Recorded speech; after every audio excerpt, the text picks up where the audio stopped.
Hello viewers, my self Suman Kumari. Today I will discuss about PCOD. तो हमारे बीच उपस्थित है माइक्रोबायोलॉजिस्ट डॉक्टर सुभाष मिश्रा। तो आज हम इनसे जानेंगे कि पीसीओडी होता क्या है। तो सर, आज का हमारा पहला क्वेश्चन है, सर पीसीओडी होता क्या है?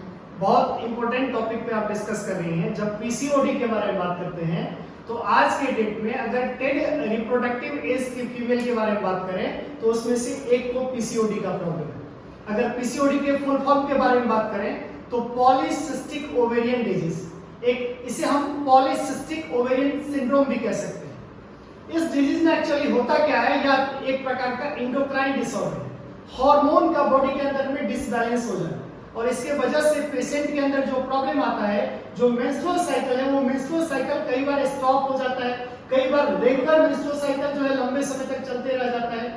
तो बॉडी के अंदर हार्मोन के डिसबैलेंस होने की वजह से मेंस्ट्रुअल साइकिल में प्रॉब्लम आना शुरू हो जाता है। अगर हम बात करें पैथोलॉजिकल चेंजेस का, तो जो ओवरी है, जैसा मैंने नेम सजेस्ट किया, ओवरी के अंदर क्या हो जाता है, सिस्ट का निर्माण हो जाता है। बहुत सारे सिस्ट, मल्टीपल सिस्ट का निर्माण हो जाता है ओवरी के अंदर। इसका होने का कारण क्या क्या हो सकता है? सही कहा आपने कि ये जो पीसीओडी है, इसके पीसीओडी का क्या कॉज है, क्या कारण है। तो अगर हम एग्जैक्ट वन लाइन में कहें तो ये कोई बैक्टीरियल इन्फेक्शन नहीं है कि हम कहेंगे कि ये बैक्टीरिया इसके लिए रिस्पॉन्सिबल है। इसके लिए अगर हम बात करें तो मल्टीपल फैक्टर है जो इसके लिए रिस्पॉन्सिबल है।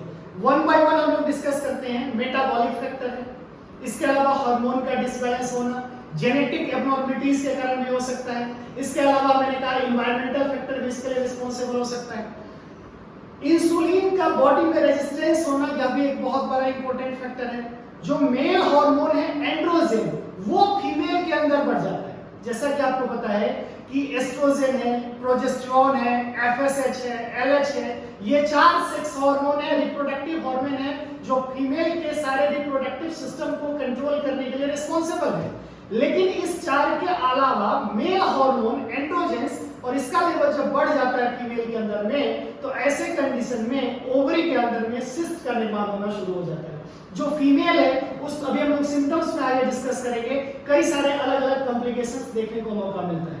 तो वन लाइन में ये नहीं कह सकते कि एक बैक्टीरिया है और इसके लिए ये डिजीज है, ये इन्फेक्शन है और इसके लिए ये बैक्टीरिया रिस्पॉन्सिबल है। इसके लिए अलग अलग फैक्टर्स रिस्पॉन्सिबल है। कई बार जो रिफाइनरी प्रोडक्ट जो हम लोग यूज कर रहे हैं, जो फास्ट फूड हम लोग यूज कर रहे हैं, इसके वजह से भी बॉडी के अंदर में ये प्रॉब्लम आ जाता है। तो environmental factor, genetic factor, metabolic, जैसे मैंने कहा कि इंसुलिन का काम है बॉडी के अंदर क्या, इंसुलिन रिस्पॉन्सिबल है कार्बोहाइड्रेट के मेटाबॉलिज्म के लिए, शुगर का बॉडी में प्रॉपर यूटिलाइजेशन हो उसके लिए। और इस इंसुलिन का बॉडी में रेजिस्टेंस डेवलप हो जाता है, तो ऐसे कंडीशन में क्या हो जाता है कि पेशेंट के अंदर शुगर का भी लेवल हाई हो जाता है और इंसुलिन का भी लेवल हाई हो जाता है। ये सारे अलग अलग कारण हैं। अगर किसी भी फीमेल को पीसीओडी हुआ है तो इसका लक्षण क्या क्या हो सकता है? देखिए, पीसीओडी के अगर हम लक्षण की बात करें तो जैसा मैं शुरू से कह रहा हूं, नंबर 1 जो पीरियड है वो इरेगुलर होगा। हो सकता है पीरियड 2 महीने के लिए, 3 महीने के लिए मेंस्ट्रुअल साइकिल बंद हो सकता है। पहली बात तो ये आपको देखने को मौका मिलेगा। दूसरा, आप बात करें जब आप पेशेंट का अल्ट्रासाउंड कराएंगे तो ओवरी के अंदर मल्टीपल सिस्ट देखने को मौका मिलेगा। इसके अलावा तीसरा क्या होगा, वेट गेन, जो पेशेंट है उसका लगातार वजन बढ़ना शुरू हो जाएगा।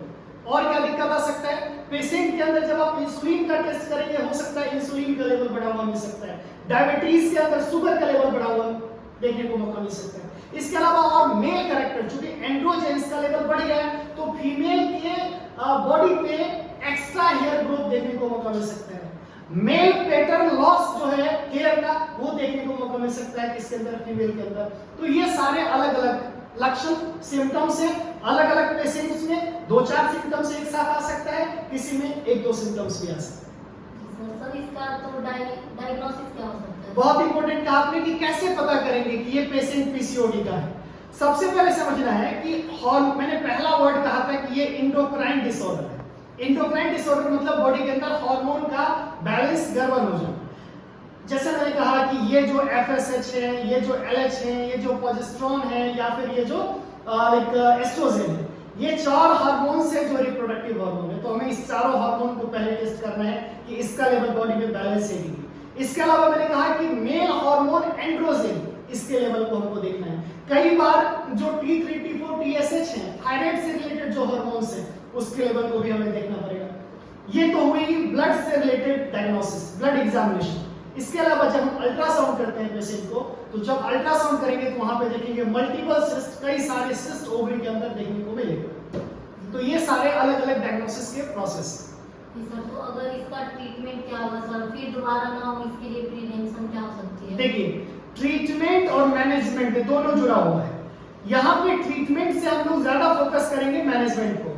ट्रीटमेंट बड़ा सिंपल सा है, बॉडी के अंदर क्या है, हार्मोन का लेवल डिसबैलेंस हो गया है, तो उसके लेवल को कैसे रीस्टोर करें। रीस्टोर मतलब प्री पोजीशन में कैसे लाएं, तो हार्मोन को बैलेंस करने वाला जो मेडिसिन है वो मुझे देना पड़ेगा, नंबर 1। नंबर 2, ये जो मेडिसिन है हार्मोन को बैलेंस करने वाला, इसके साथ साथ और भी अगर कोई सिम्टम्स हैं, उस सिम्टम्स को कंट्रोल करने से रिलेटेड जो मेडिसिन है वो देंगे ही देंगे।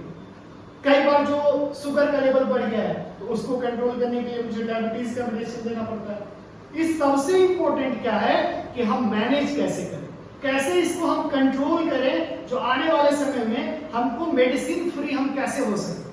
तो मेडिसिन फ्री होने के लिए सबसे पहले आपको समझना है कि बॉडी को हमको रेगुलर योगा करना है, रेगुलर प्राणायाम करना है, रेगुलर एक्सरसाइज करना है।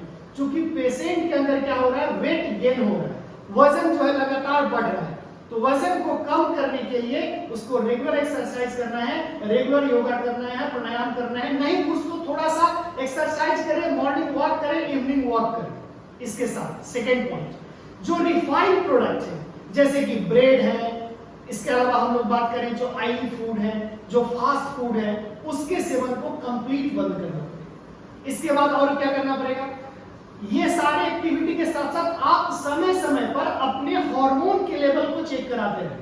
अगर हार्मोन का लेवल बैलेंस है तो आप इस चीजों से बच सकते हैं। नहीं तो क्या होगा, इस पेशेंट के अंदर में लॉन्ग टर्म में जो पीसीओडी का पेशेंट है, क्योंकि पीसीओडी में क्या होगा, नॉर्मल प्रोसेस में हम क्या देखते हैं कि बॉडी के अंदर में क्या है, बॉडी के अंदर में सेल्स हैं, और वो सेल्स क्या हैं, जो ओवेरियन सेल्स हैं, उसका काम है वो primary oocyte, secondary oocyte, tertiary oocytes और फिर वो ओवम का निर्माण करता है। लेकिन ये ओवुलेशन प्रोसेस जो है वही स्टॉप हो जाता है, जो ओवम है वो मैच्योर ही नहीं हो पाता है पीसीओडी के कंडीशन में, और वो एक जगह पे एग्रीगेट होना, सिस्ट का निर्माण करना शुरू कर देता है। तो अगर हम समय समय पे हार्मोन के लेवल के बैलेंस को चेक कराते रहेंगे तो हम इससे बच सकते हैं। इसके साथ साथ मैंने आपको कहा कि आपको इंसुलिन का लेवल को, डायबिटीज, शुगर, ब्लड शुगर के लेवल को भी चेक कराते रहना है। ये थोड़ा सा हमारी टारगेट सेट करना है कि आज मेरा वजन 60 केजी है, हम अगले 3 महीने का, 6 महीने का टारगेट लेते हैं, नहीं कुछ तो एटलीस्ट 30% हम नहीं मान लेते हैं, 5% हम लेकर चलते हैं कि 60 केजी हमारा वजन है, और अगर 5% यानी 3 केजी भी अगले हम 3 महीने में कम कर लेते हैं तो ये एक पॉजिटिव साइन है, ये एक पॉजिटिव वे है जिससे हम पीसीओडी को कंट्रोल कर सकते हैं। थैंक यू सर, आज आपने बहुत ही महत्वपूर्ण इंफॉर्मेशन दी पीसीओडी के बारे में। बहुत बहुत धन्यवाद। चलिए।